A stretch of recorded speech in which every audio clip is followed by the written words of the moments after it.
Our first guest tonight is an Associate Justice of the United States Supreme Court. Her new children's book, Just Help: How to Build a Better World, was published today. Please welcome back to the show, Justice Sonia Sotomayor.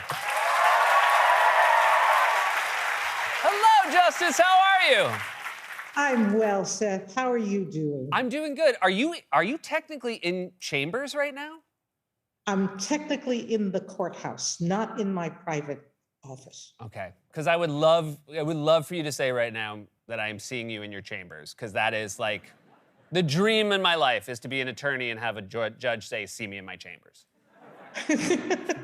If you want, I'll tell you that, and you can come visit me at some point. One day I would love to be, I'd love to be in someone's chambers, just once. Just once, come visit. Congratulations on the book, Just Help. You had a previous book, Just Ask. I see a theme here. What was the difference with Just Help, and did you always know that you were going to write a second book? A third. I started, this is my third children's book. The first was the story of my life, Turning Pages, and how books influenced me. As I think you might remember, Just Ask was a book that I had in my head for 30 years. And when it came to life, it was satisfying that dream. And this one, Just Help, really is a continuation of my life commitment as a justice to inspiring kids to know their power to change the world. And I think that's the most important work I do. The opinion writing helps a little bit in my work, but I do think that writing for kids and writing about topics that I think they can inspire them to believe in themselves, that's the most important thing I can do outside the courtroom. When it comes to being, absolutely. When it comes to being helpful, I've heard that is something that your mother instilled in you at a young age. Did you appreciate as a kid how important it was to be helpful to those around you? No, because you learn by example. And I saw my mother doing it. I saw my grandmother and my aunt doing it in different ways. And watching others who I love taking small acts of improving the world, I never understood that one person doesn't change the world, but everybody working together can. And that's what my mother taught me by her example of being the nurse to the entire neighborhoods we lived in, to our family, but to friends and neighbors she didn't know. People would hear about my mom and that she was a nurse, and they'd walk up to our door and knock, and I'd answer it. I didn't know who the person was, neither did mom. And they'd say something like, "I'm having a medical issue. Could I talk to you?"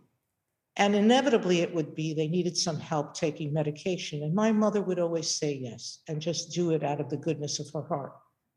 I had an aunt, my mother's sister, who was very, very poor. She lived in the South Bronx. And her income was decidedly lesser than almost any other member of the family. And yet I watched her every Thanksgiving and Christmas going through her kitchen and my mother's kitchen and putting together packages of food to give people less fortunate than us.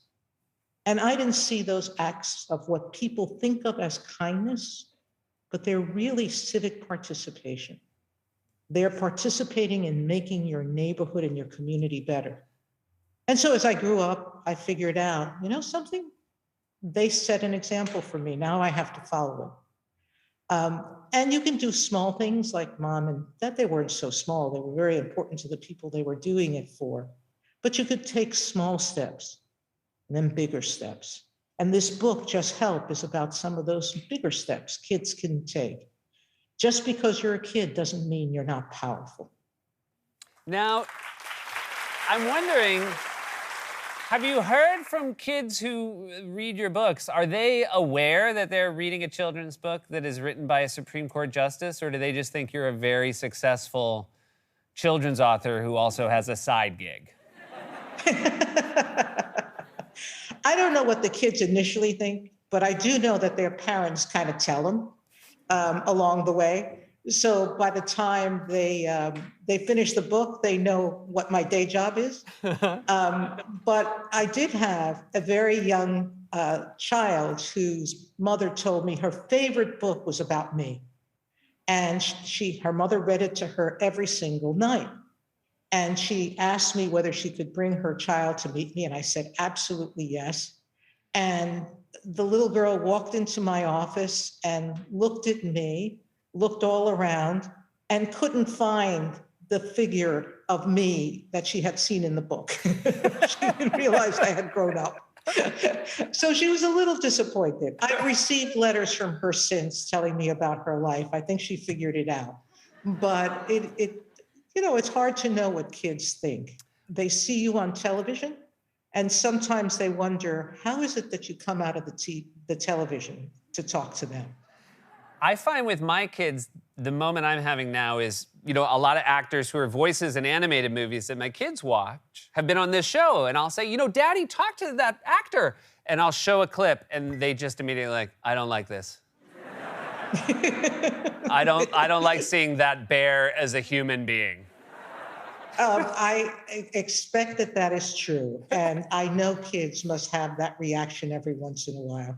I also tell kids all the time, I'm going to do something that disappoints you. I'm going to issue, and I tell adults this too, I'm going to issue a decision someday you don't like. That's the nature of my job, to do what the law says. That doesn't always accord to what you may think is right. So you have to understand that I'm a human being. And I think when you step out of the TV and present yourself as a person, the kids might have a little bit of a hard time expecting that you're a real human being and not just an image on that screen. But your kids know the real human being, and I'm sure they prefer that to this personality. What do you think? I think so too. And I want to say something. You are a real human being that I always enjoy talking to, despite the fact that you're a Yankees fan. And that's very hard for me to say. Seth, yes. Before you razz me for last year, remember one very important thing. The arc of the universe always bends towards justice, and we will come back. Then I'll leave it at that. I will leave it at that. Justice Sonia Sotomayor, everybody. Just Help. How to Build a Better World is available wherever you buy your books, but remember to support local and independent bookstores.